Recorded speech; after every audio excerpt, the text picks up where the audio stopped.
Okay, so hello bachon, this is Abhishek sir from Uti Commerce Academy and here we again with another video of one shot revision video, है ना।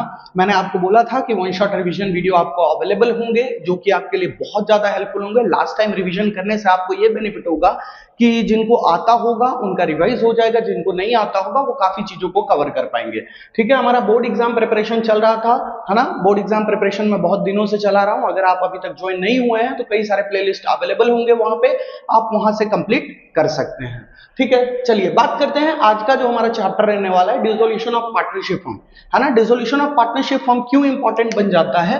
क्योंकि हमारा section C का जो रहता है exam में पूछा जाता है उसमें दो क्वेश्चंस कंफर्म होते हैं डिसोल्यूशन चैप्टर से। ठीक है, तो इसमें चांसेस होते हैं कि थियरी भी पूछे जाए, प्रैक्टिकल भी पूछे जाए। कई बार ऐसा होता है कि दोनों के दोनों प्रैक्टिकल क्वेश्चन पूछे जाते हैं और कई बार ऐसा होता है कि एक थियरी एक प्रैक्टिकल पूछा जाता है। ठीक है, तो हमको दोनों के लिए तैयार रहना पड़ेगा, क्योंकि मैंने आपको बोला था 1 2 3 4, अगर आप क्वेश्चन देखेंगे ना सेक्शन सी में, तो मैंने आपको बोला था पहला जो 4 क्वेश्चन है उसको हम कवर करेंगे, है ना।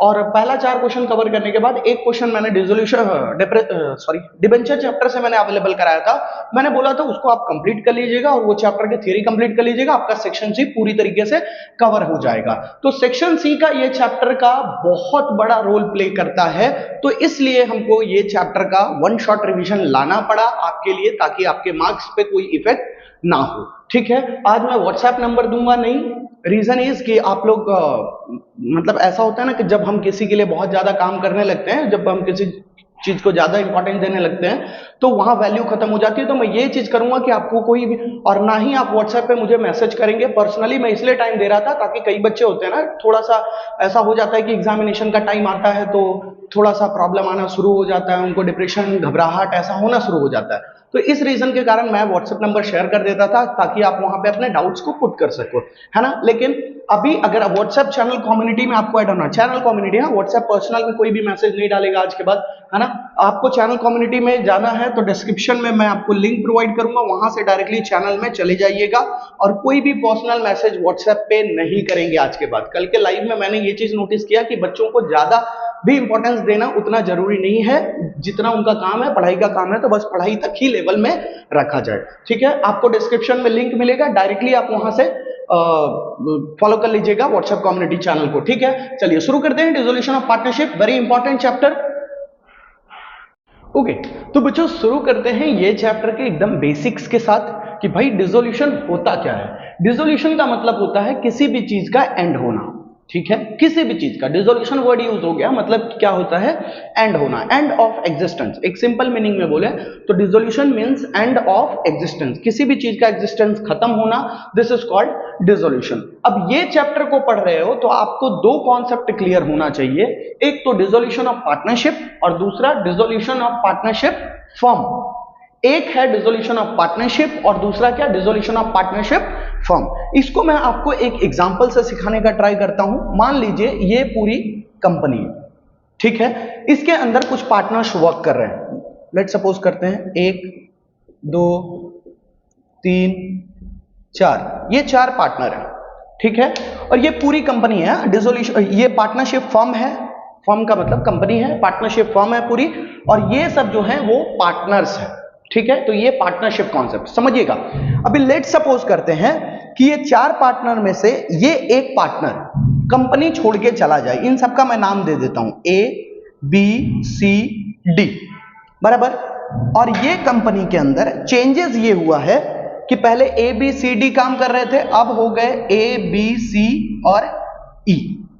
मतलब डी जो पार्टनर है वो चला गया किसी भी रीजन के कारण, या तो रिटायरमेंट के कारण या डेथ के कारण, कोई भी पॉसिबिलिटी होता है, उसके कारण ये पार्टनर क्या हो गया? चला गया। तो यहां पे आपको क्या देखने को मिला? पार्टनरशिप खत्म हुआ, है ना। एबीसीडी के साथ जो पार्टनरशिप था वो खत्म हो गया और नया पार्टनर जुड़ा, है ना। तो भले रिटायरमेंट हो या एडमिशन हो या कोई भी डेथ है, कोई भी कॉन्सेप्ट हो रहा है, उसके कारण पार्टनरशिप में चेंजेस आना। कंपनी देखो सेम जैसा था ना उसी तरीके से चल रहा है ना। तो इसको हम बोलते हैं डिसॉल्यूशन ऑफ पार्टनरशिप। क्या बोलते हैं? डिसॉल्यूशन ऑफ पार्टनरशिप, मतलब पार्टनरशिप खत्म होना, इसको बोलते हैं डिसॉल्यूशन ऑफ पार्टनरशिप। अब डिसॉल्यूशन ऑफ पार्टनरशिप फर्म क्या होता है सर? देखिए, ये एक कंपनी है, इसके अंदर 3 पार्टनर काम कर रहे थे। ठीक है, अब ऐसा हुआ कि पूरी कंपनी ही क्या हो गई, क्लोज हो गई, पूरी तरीके से बंद हो गई, है ना। पार्टनरशिप पे कोई चेंज नहीं, पूरा कंपनी ही क्या हो गया, बंद हो गया। इसको बोलते हैं हम dissolution of partnership firm. Dissolution of partnership firm, बंद हो गया। क्या बंद हो गया, कंपनी बंद हो गया। और इसमें क्या खत्म हुआ, पार्टनरशिप खत्म हुआ। तो इसका मतलब होता है पार्टनरशिप खत्म होना, और इसका मतलब होता है कंपनी ही खत्म हो जाना। ठीक है, चलिए आते हैं, ये डिफरेंस बिटवीन मैं इसलिए आपको मेंशन करवाया हूं क्योंकि ये आपके एग्जामिनेशन में पूछे जाते हैं। देखिए क्या लिखा, reorganisation of partnership means dissolution of partnership. देखिए रीऑर्गेनाइज ही तो हुए थे, ये 4 अलग अलग पार्टनर थे, अब 4 अलग अलग पार्टनर, रीऑर्गेनाइजेशन हुआ कि नहीं, है ना। तो reorganisation of partnership mean dissolution of partnership. लेकिन पार्टनरशिप फर्म का मतलब क्या होता है, permanent end of partnership firm, permanently close हो गया पार्टनरशिप फर्म, इसको हम बोलते हैं डिसोल्यूशन ऑफ पार्टनरशिप फर्म। अच्छा, यहां पे बात करते हैं कि एग्जिस्टेंस ऑफ फर्म रहता है या नहीं रहता है पार्टनरशिप डिसॉल्व होने के बाद। तो यस रहता है। देखिए पार्टनरशिप खत्म हुआ था, है ना, तो पार्टनरशिप खत्म हुआ था तो कंपनी फिर भी तो चल रहा है, नया पार्टनर ऐड हो गया भाई, है ना। तो इसमें एग्जिस्टेंस ऑफ फर्म कंटिन्यू रहता है, लेकिन इसमें तो कंपनी ही बंद हो गया, तो there is end of existence of firm. Clear. Books of account, company जो बुक्स ऑफ अकाउंट प्रिपेयर करती थी वो इसमें कंटिन्यूअस रहेंगे, और इसके अंदर क्या हो जाते हैं, क्लोज होता है। कंपनी बंद हो गया तो उसका लेखा जोखा क्या करने बैठोगे तुम, है ना। डिसोल्यूशन ऑफ पार्टनरशिप में कोर्ट का इंटरफेरेंस, देखो कोर्ट्स इंटरफेरेंस, यहां पे कोर्ट का कोई भी इंटरफेरेंस नहीं होता, लेकिन पार्टनरशिप फॉर्म में यहां पे जब भी जरूरत पड़ता है ना, तब इस केस में कोर्ट इंटरफेयर करती है। क्लियर है, ये 4 पॉइंट है, आप अच्छी तरीके से पढ़ लीजिएगा। हम बढ़ते हैं आगे, जिसमें हम पढ़ेंगे method of dissolution of firm.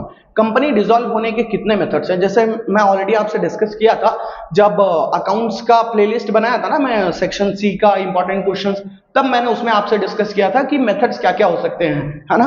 तो उसके बारे में अभी डिस्कस करेंगे, इसका स्क्रीनशॉट ले लीजिए।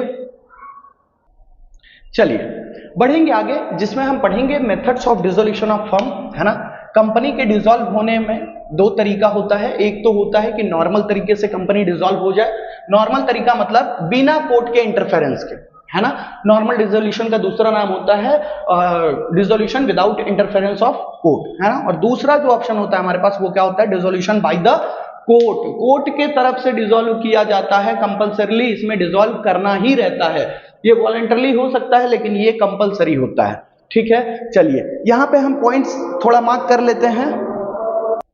चलिए सो बच्चों ध्यान दे लेते हैं कि भाई नॉर्मल डिसोल्यूशन जो है, नॉर्मल डिसोल्यूशन वो क्या क्या तरीके से हो सकता है, क्योंकि एग्जाम में आपको ये पूछा जाता है कि भाई नॉर्मल डिसोल्यूशन के बारे में बताओ, है ना। तो नॉर्मल डिसोल्यूशन के बारे में बताने बोलेगा तो बताना एक ऐसा डिसोल्यूशन जो कि बिना कोर्ट के इंटरफेरेंस के होता है ना।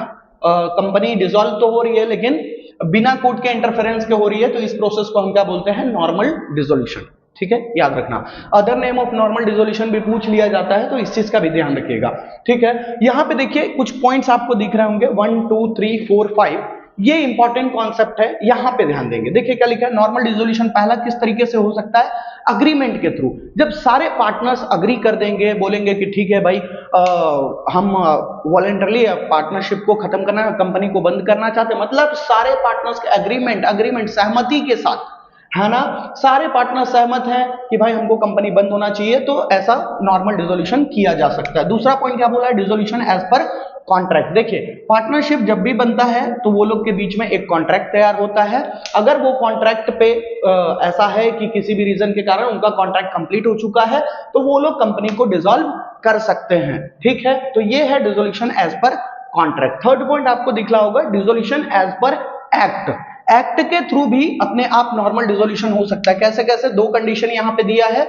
अगर एक पार्टनर के अलावा बाकी सब इंसॉल्वेंट हो जाए तो, इंसॉल्वेंट का मतलब होता है कंगाल, है ना, वो लोग अपने आप को बोल देते हैं कि भाई हम तो इंसॉल्वेंट है। तो एक पार्टनर के अलावा अगर एक आदमी बचेगा तो पार्टनरशिप कहां से बचेगा, है ना। पार्टनरशिप के लिए कम से कम 2 लोगों की जरूरत पड़ती है। तो देखिए ध्यान से, एक्ट के अकॉर्डिंग हम डिसोल्यूशन समझे तो एक पार्टनर के अलावा बाकी सब इंसॉल्वेंट हो जाए तो या तो जो बिजनेस चल रहा है वो कैसा हो जाए, इलीगल हो जाए, है ना, इलीगल, कुछ गलत काम कर रहा है या कुछ ऐसा इलीगल साबित हो जाए, तो भी हम नॉर्मल तरीके से कंपनी को डिसॉल्व किया जा सकता है। ओके, नेक्स्ट क्या दिया है, dissolution on happening of certain contingency. Contingency का मतलब होता है कि भाई हम पहले से डिसाइड करके चलते हैं, जैसे मान लीजिए मैं किसी के साथ पार्टनरशिप करना चाहता हूं, ठीक है, तो मैंने बोला कि मान लो एक बिल्डिंग बनाना है, अपने को एक बिल्डिंग तैयार करना है, उसके लिए 2 आदमी पार्टनरशिप किए, ठीक है, तो ये जब वर्क कंप्लीट हो जाएगा, ये दोनों मिलकर ये बिल्डिंग बनाना चाहते थे, तो ये बिल्डिंग बनने के बाद इनका पार्टनरशिप क्या हो जाता है, एंड। देखिए, स्पेसिफिक वर्क कंप्लीटेड, ये काम खत्म हो गया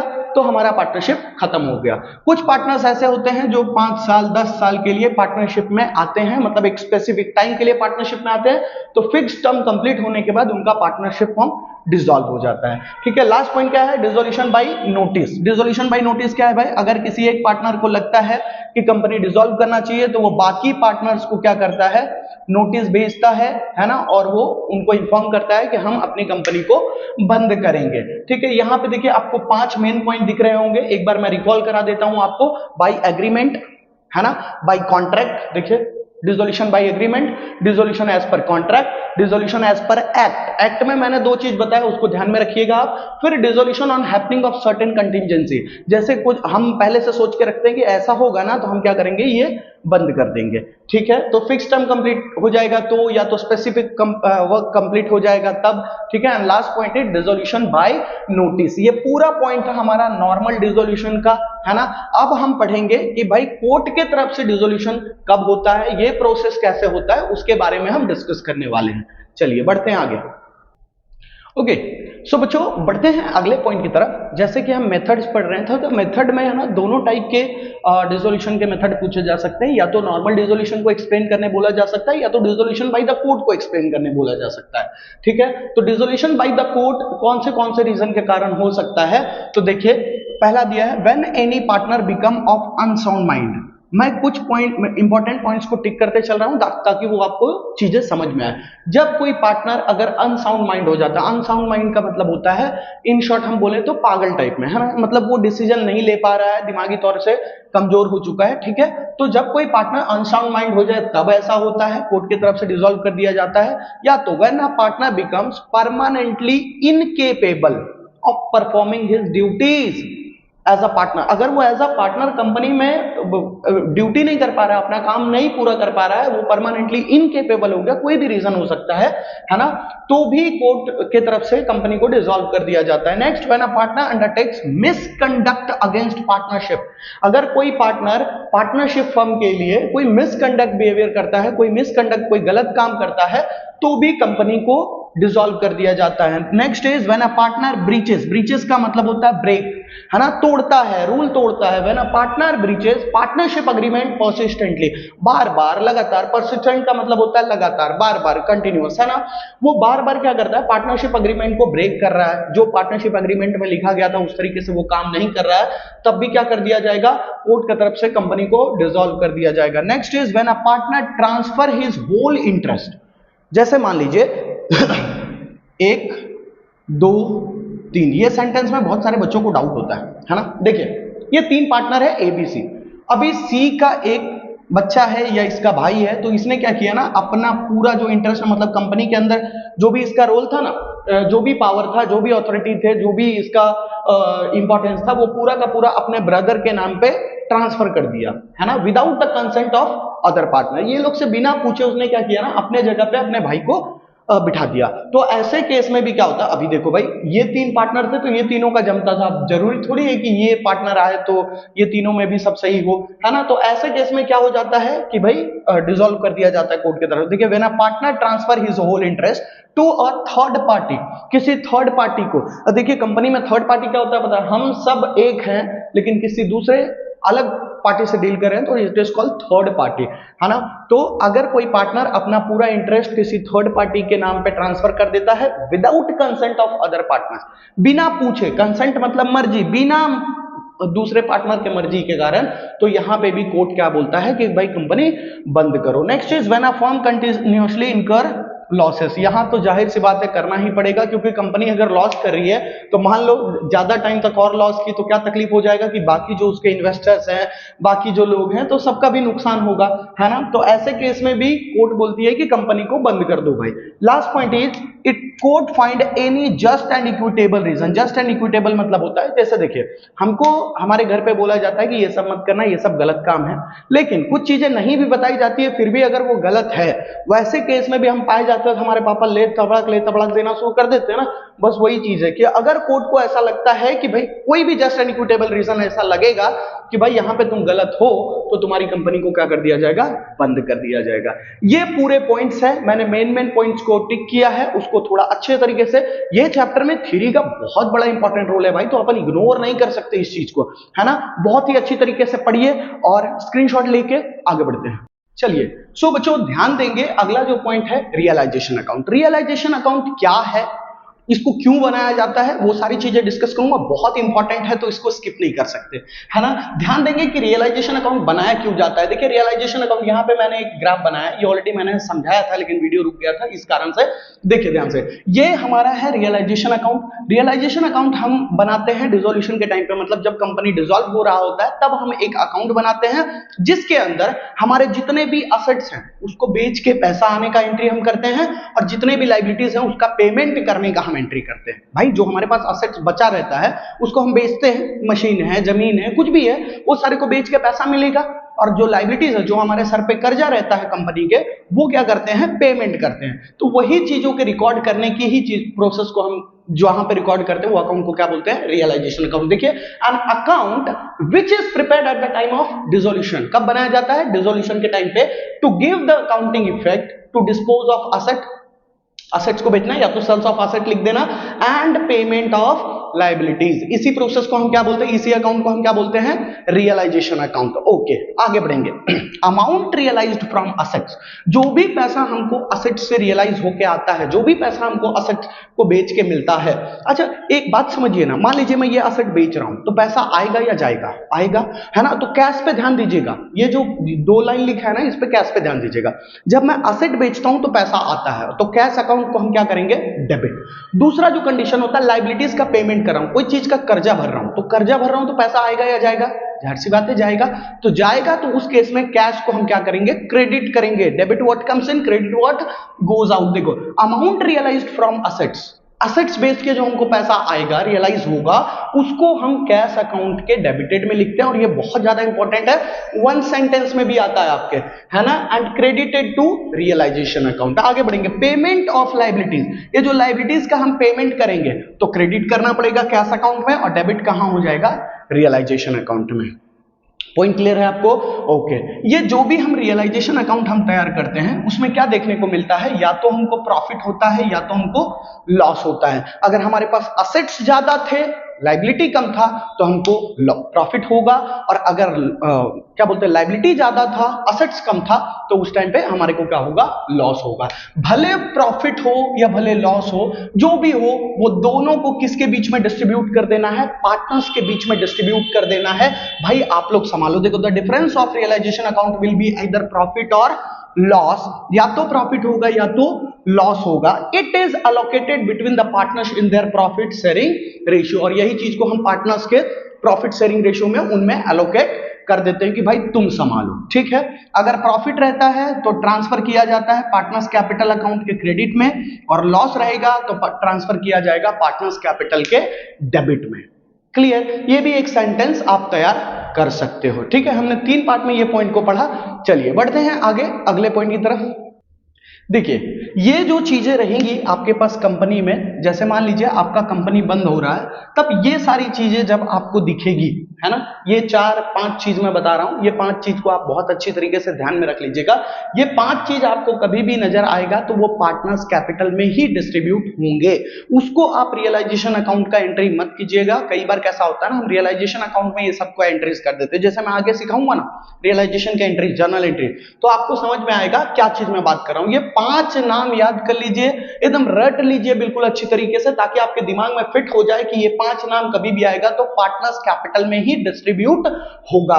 देखिए कौन से रिजर्व्स अकाउंट है, कोई भी रिजर्व दिया हुआ है, जैसे जनरल रिजर्व है, कैपिटल रिजर्व है, ये सारे जब रिजर्व्स आएंगे तो उसको हमको डिस्ट्रीब्यूट करना है। कैसे करके, general reserve account debit to partners capital account. मान लीजिए ए और बी 2 पार्टनर, तो ए और बी में बांट देंगे, है ना, to A's capital account, to B's capital account, और डेबिट में हमने लिख दिया जनरल रिजर्व अकाउंट डेबिट, ऐसा उसका एंट्री होगा। General reserve account debit to A is capital account to B is capital account. अब जो भी रेशियो में रहेगा, मान लीजिए यहाँ 6000 है, 2:1 का रेशियो था, तो यहाँ 4000 और यहाँ पे 2000 है ना।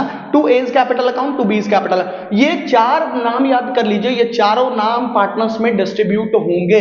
कौन से नाम है? रिजर्व्स अकाउंट जब आएंगे तो, इन्वेस्टमेंट फ्लक्चुएशन फंड अकाउंट आएंगे तो, वर्कमैन एक्सीडेंट कंपेंसेशन फंड आएंगे तो, प्रॉफिट एंड लॉस, प्रॉफिट ऐसा मेंशन किया रहता है कि अगर कंपनी को प्रॉफिट हुआ है तो उसको आप कहां डिस्ट्रीब्यूट करेंगे? जाहिर सी बात है पार्टनर्स कैपिटल अकाउंट के क्रेडिट में डिस्ट्रीब्यूट करेंगे। ठीक है, तो ये उसका जर्नल एंट्री होगा। इसको कहीं पे लिख के अच्छी तरीके से रट लीजिएगा, आपके दीवार में चिपका दीजिएगा, 2-3 दिन नजर जाएगा, आपको पूरी तरीके से याद हो जाएगा। ठीक है, इंपॉर्टेंट है। आगे बढ़ेंगे, कंपनी को मान लो लॉस हुआ है ना। देखिए प्रॉफिट एंड लॉस अकाउंट और ब्रैकेट में क्या लिखा है? लॉस। तो लॉस की एंट्री होती है partners capital account debit to profit and loss account. Clear? ये इस तरीके से जर्नल एंट्री करेंगे। बाकी ये चार नाम जब आएंगे तो ये सबकी, जैसे मान लो मुझे दे दिया कि how would you deal with investment fluctuation fund account eight the time of dissolution. ये भाई इन्वेस्टमेंट फ्लक्चुएशन फंड अकाउंट तुम्हारे पास है तो उसके साथ तुम कैसा डील करोगे? मैं बोलूंगा investment fluctuation fund account debit to partners capital account, है ना। या तो ए और बी पार्टनर है तो to A's capital account to B's capital account. I hope logic clear हो रहा होगा। ठीक है, बाकी प्रैक्टिकल में क्वेश्चंस अभी आएंगे, 2-4 क्वेश्चन मैं आपको प्रैक्टिस भी करवाऊंगा, उसमें हम देखेंगे कि बाकी और क्या क्या चीज सीख सकते हैं। इसको एकदम इंपॉर्टेंट मार्क करके रखिए और सीख लीजिए अच्छी तरीके से। बढ़ते हैं हम थोड़ा आगे। चलिए बोर्ड पे ध्यान दीजिएगा, यहां पे आपको दिख रहा होगा कि असेट्स के साथ हम जब डील करते हैं तब हम उसका रिकॉर्ड्स कैसे करते हैं, और लायबिलिटीज के साथ जब हम डील करते हैं तो उसका रिकॉर्ड हम कैसे करते हैं। वैसे अगर आपने अकाउंटेंसी का जो मैंने आपको प्लेलिस्ट अवेलेबल कराया है मार्वल एंड गाला सॉल्यूशन का, उसको अगर आपने कंप्लीट किया होगा ना तो ऑलरेडी आपका कंप्लीटेड होगा चीजें।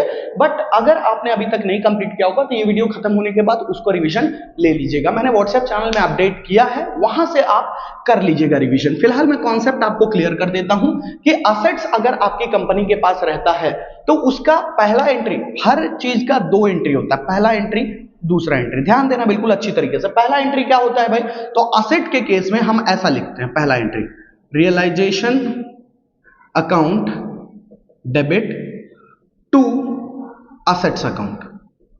क्या लिखते हैं हम?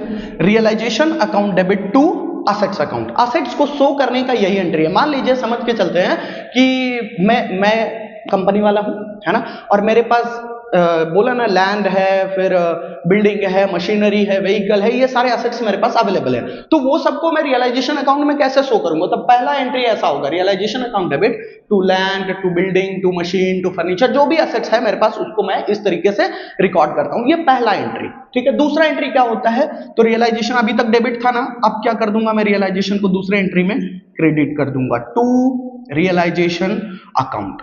ध्यान से समझना बिल्कुल, पहले एंट्री के ऊपर अगर आपका कमांड हो गया ना तो दूसरा एंट्री आपके लिए आसान हो जाता है। जैसे असेट्स को रिकॉर्ड करने के लिए पहला एंट्री क्या हो जाता है? Realisation account debit to assets account, है ना। अभी मैं एक एग्जांपल भी दूंगा यहाँ पे ताकि आपको चीजें क्लियर हो जाए। अब सेकंड जो एंट्री होता है उसमें हम क्रेडिट में लिखते हैं टू रियलाइजेशन अकाउंट। ठीक है, अब होता ऐसा है कि भाई या तो जो भी असेट है वो असेट या तो मैं बेच के पैसा लाऊंगा, या तो दूसरा ये ऑप्शन होता है कि कभी कभी पार्टनर अपने घर पे वो असेट लेके चला जाता है। ऐसा लिखा रहता है पार्टनर टेकन ओवर असेट्स करके लिखा रहता है ना। तो अगर हमने वो असेट को क्या किया है? बेचा है, तो बेचने पे पैसा आएगा तो ऐसा मेंशन करूंगा, cash bank account debit to realisation account. लेकिन अगर ये बेचा नहीं है, कोई पार्टनर टेक ओवर किया है, तो ऐसा लिखूंगा partners capital account debit, partners capital account debit to realisation account, to realisation account. बात समझ में आ रहा है आपको? एकदम सिंपल सा कॉन्सेप्ट रखो ना कि असेट जब आएगा ना तो पहला एंट्री ये रहेगा, ये होता है शो करने का एंट्री, शो करने का। कई क्वेश्चन में है ना कि हमारे बुक में ये रिकॉर्डेड ही नहीं था, रिकॉर्ड नहीं था तो पहला एंट्री नहीं करेंगे, डायरेक्ट हम दूसरा एंट्री करेंगे जो भी रहेगा। अगर बेचा होगा तो cash bank account debit to realisation, अगर पार्टनर लेके गया तो partners capital account debit to realisation account. Let suppose नीचे अगर जगह है तो मैं एक एग्जांपल लेता हूं। यस, जगह है। देखिए कंपनी के पास land and building of ₹50,000। Company के पास लैंड एंड बिल्डिंग कितने का है? 50,000। लाइबिलिटीज वाला फिलहाल रोकता हूं, यहां पे यही कॉन्सेप्ट मैं यहां सिखाता हूं। लैंड एंड बिल्डिंग ऑफ ₹50,000 है, ठीक है, और उसके बाद इज रियलाइज्ड एट ₹40,000। ध्यान देना, कितने का लैंड एंड बिल्डिंग था कंपनी के पास? 50,000 का। तो हम पहला एंट्री पहले करते हैं। पहला एंट्री में क्या लिखेंगे भाई? हम इस तरीके से लिखेंगे, देखिए, रियलाइजेशन असेट्स को रिकॉर्ड करने का यही एंट्री होता है पहला, realisation account debit to land and building account, land and building account. मैं दो क्वेश्चन को अलग अलग तरीके से आपको करके बताता हूं। रियलाइजेशन कितने का था? 50,000, हमने रिकॉर्ड कर दिया।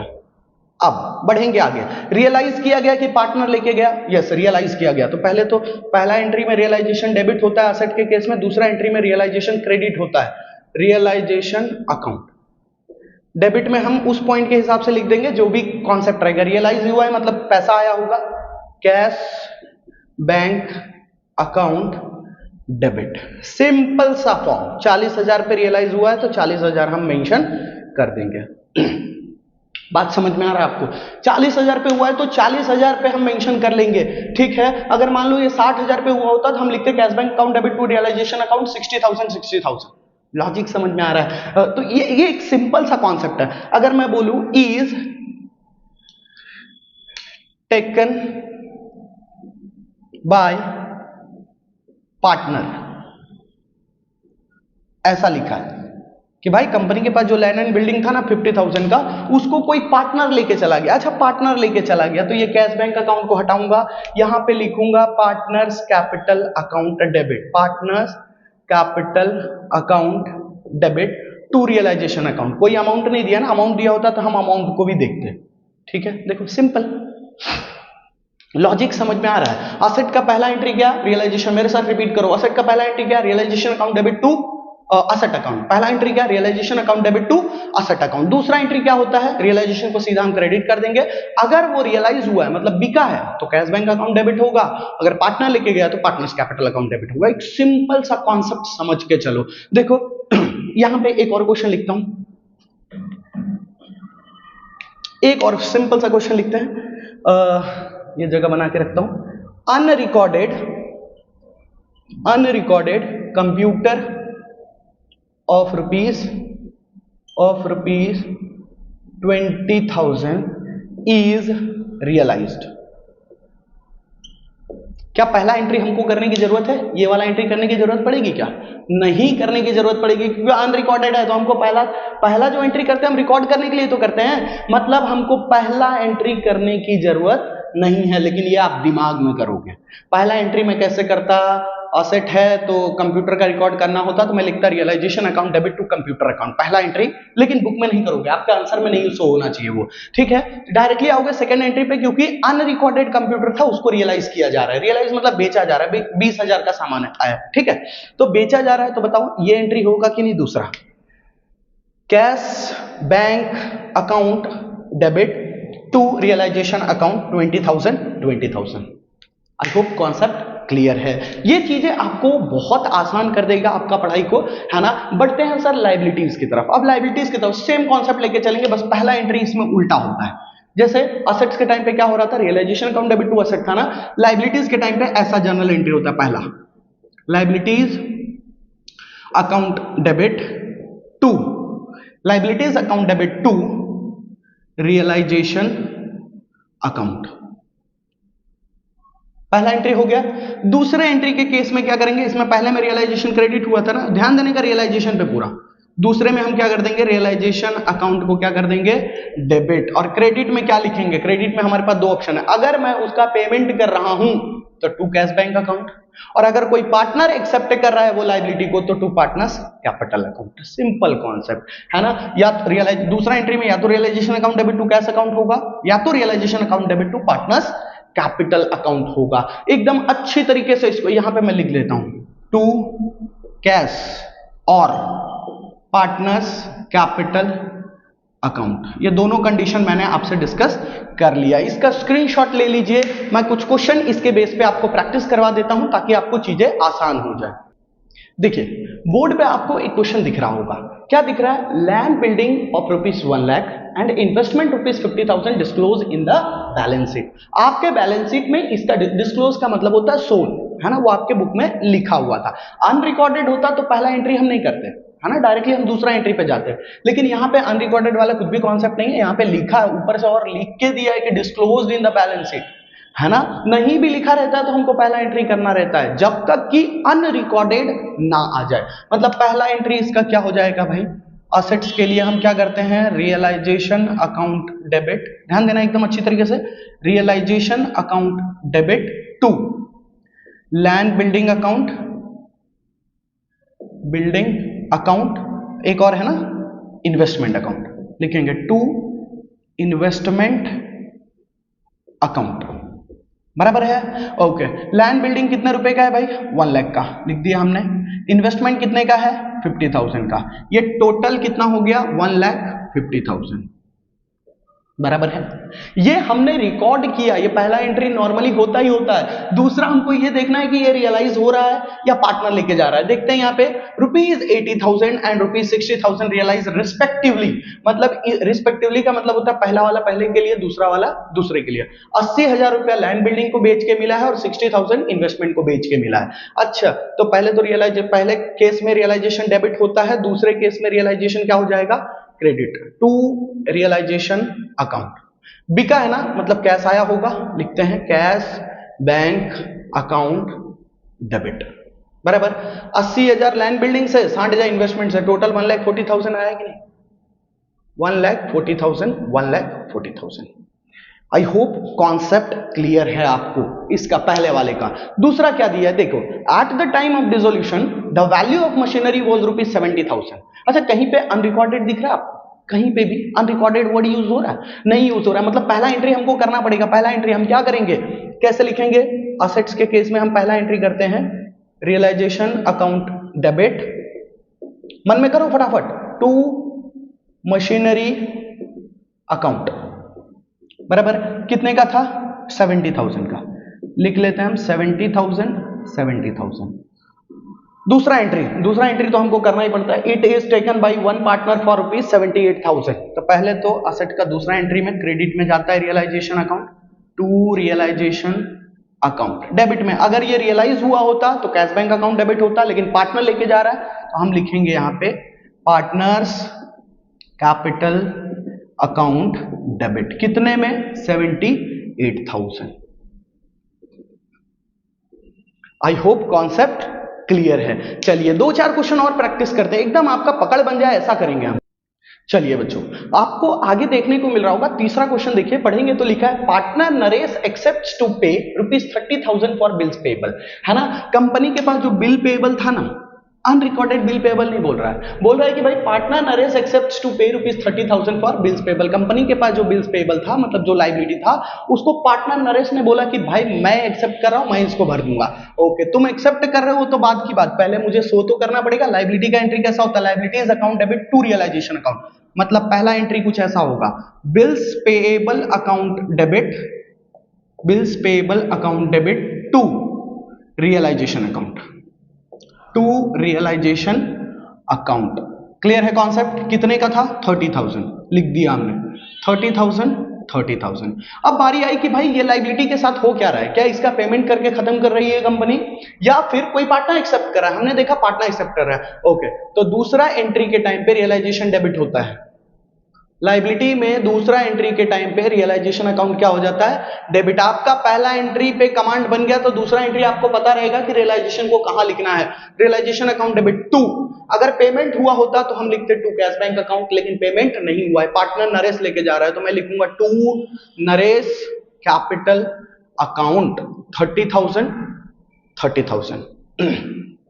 क्लियर है, मेरे कॉन्सेप्ट तुरंत खत्म। ये वीडियो अपलोड होने के बाद है ना, तुरंत आप इस सारे प्रोसेस को कंप्लीट कर लेना, टेक्स्ट बुक में जितने भी क्वेश्चन है। उसके बाद देखो, income tax liability of partnership firm is determined for ₹35,000।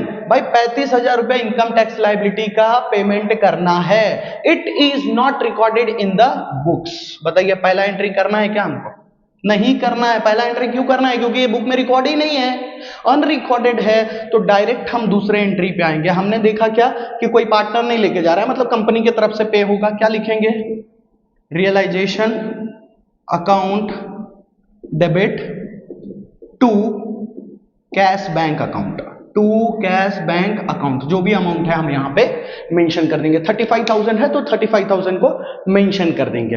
Logic समझ में आ रहा है आपको, है ना? एकदम कॉन्सेप्चुअल रह के काम करना। पहला एंट्री उसके लिए होता है रिकॉर्ड करने का, दूसरा एंट्री होता है पेमेंट या तो कोई पार्टनर एक्सेप्ट कर रहा है तो।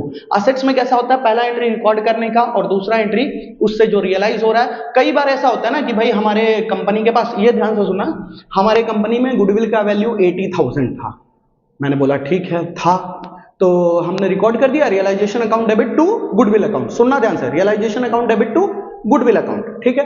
उसके बाद बोला no amount is realised from goodwill, मतलब कुछ भी हमको गुडविल से पैसा नहीं मिला। और दूसरा एंट्री वही तो होता है, या तो कोई पार्टनर एक्सेप्ट करता है या तो उससे कुछ रियलाइज ही नहीं हुआ तो दूसरा एंट्री हमको छोड़ना पड़ेगा। कॉन्सेप्ट समझ में आ रहा है ना बात? गुडविल का रिकॉर्ड कर दिया हमने लेकिन उससे कोई भी पैसा रियलाइज नहीं हुआ तो दूसरा एंट्री हमको नहीं करना है। आई होप लॉजिक क्लियर है। चलिए एक और क्वेश्चन, मेरे को व्हाट्सएप पे एक बच्चे ने फोटो भेजा था कि पार्टनर की वाइफ का लोन था तो उस पार्टनर ने एक्सेप्ट कर दिया कि मैं उसका लायबिलिटी भर दूंगा, मतलब मैं वो लोन भर दूंगा, है ना। तो पहला एंट्री पार्टनर्स वाइफ का जो लोन है वो हमारे लिए लायबिलिटी है, तो हम लायबिलिटी का एंट्री कैसे करते हैं?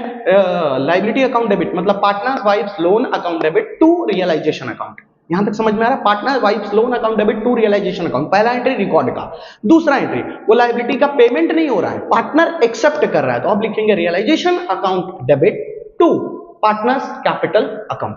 पार्टनर ने एक्सेप्ट किया ना, तो to partners capital account. I hope कि आपको बारीकी से चीजें समझ में आ रही है, ठीक है। ओके, बढ़ते हैं कि एक्सपेंस और इनकम के केस में, मैं यहीं पे लिख देता हूं, यहीं पे लिख देता हूं, आपको बेहतर समझ में आएगा।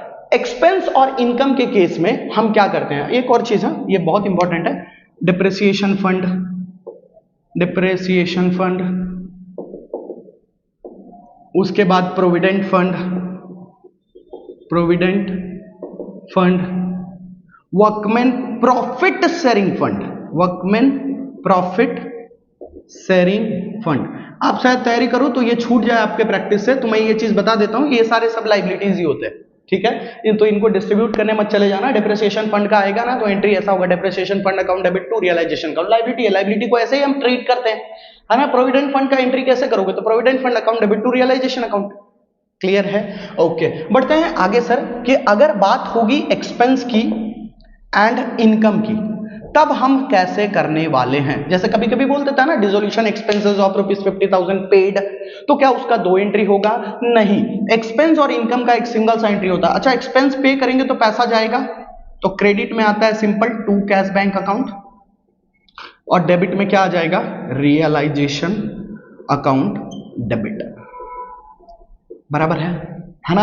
और इनकम के केस में पैसा आएगा, जैसे ऐसे बोल दिया कि बैड डेट्स रिटर्न हुआ 10,000 का, मैं बोलूंगा ठीक है, पैसा आ रहा है, पैसा आ रहा है, तो cash bank account debit to realisation account. I hope कि आपको लॉजिक क्लियर रहेगा कि एक्सपेंस और इनकम के केस में एक सिंगल सा एंट्री आता है जिसमें आपको कैश पे ध्यान देना है, और सामने तो रियलाइजेशन रहेगा। रियलाइजेशन बोलता है मैं हूं सामने, तो एक्सपेंस के केस में हमारा पैसा जाता है तो क्रेडिट में टू कैश बैंक, और इनकम के केस में हमारे पास पैसा आता है तो डेबिट में cash bank account. I hope logic clear है। ये था हमारा chapter dissolution of partnership firm, जिसके अंदर इतने कॉन्सेप्ट्स से ही आपको पूछे जाएंगे। एक बार यहीं तक, आगे के पोर्शंस को आपको प्रैक्टिस नहीं करना है, यहीं तक के आपके टेक्स्ट बुक का पूरा रिवीजन कर लीजिएगा, ओवरव्यू ले लीजिएगा। आपका ये चैप्टर जो वन शॉट मैंने आपको रिवाइज करा है बहुत ज्यादा हेल्पफुल रहने वाला है। आप भी जरूर मुझे बताइएगा कमेंट बॉक्स में कि कैसा वीडियो आपका, मतलब वीडियो से आपको कितना हेल्प मिल पा रहा है, ठीक है। वीडियो को लाइक करना नहीं भूलना, और जितना भी मैं चीजें आपको प्रोवाइड कर रहा हूं उसके लिए बहुत मेहनत लगता है भाई, आपके एग्जामिनेशन है इसलिए मैं चीजों को रोक नहीं सकता अभी, मैं चाह के भी नहीं रोक सकता, मैं कैसे भी किसी भी तरीके से टाइम मैनेज कर रहा हूं। मेरे ऑफलाइन क्लासेस चलते हैं, प्लस मेरे और भी अदर वर्क होते हैं, लेकिन आपके लिए वीडियोस अवेलेबल करा रहा हूं, तो थोड़ा सा इंपॉर्टेंस लो, ये वीडियो को संभाल के चलो, ठीक है। तैयारी करो अच्छे से, ठीक है। चलिए मिलेंगे अगले वीडियो में।